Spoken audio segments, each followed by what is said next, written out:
I'm now joined by Denis Halliday, former Assistant Secretary General of the United Nations in New York.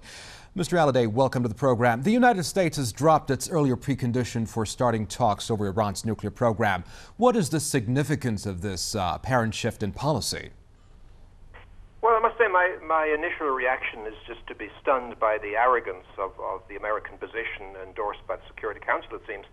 But of course, I think we have to welcome this change of heart, opening discussions with Iran and dropping the prerequisite that uranium enrichment be stopped is a move forward in the right direction. So we can only be in favor of a dialogue as opposed to something much more dangerous.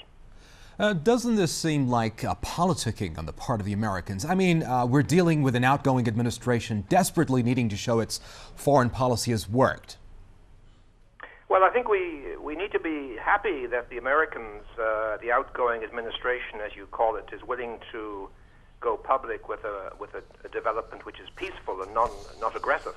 What's much more scary is the thought that a dying administration, as the New York Times says today, might be willing to threaten Iran with nuclear or other aggression, and that would be much more frightening. So I think we have to see the positives in this development and work with them. Now, how far do you think this latest announcement will go in cooling down the war rhetoric against Iran? Well, I would hope it will be 100%, but the dialogue needs to begin, and there needs to be some realization and recognition that Iran is a sovereign state with a perfect right to enrich uranium for peaceful purposes, and that has to be acknowledged by the Security Council and by the State Department. Iran has earlier suggested that nothing could stop it from developing the technology and infrastructure for enriching uranium, as this is regarded by Iran as part of the country's plans for power generation. What makes Americans think Iran will change its position this time round?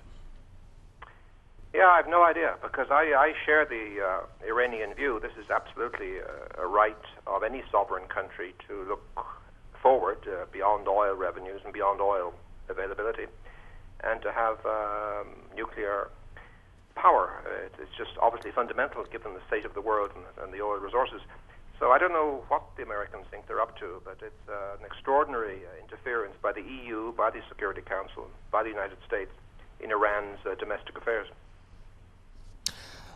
Denis Halliday, former Assistant Secretary General of the United Nations in New York, many thanks for joining us.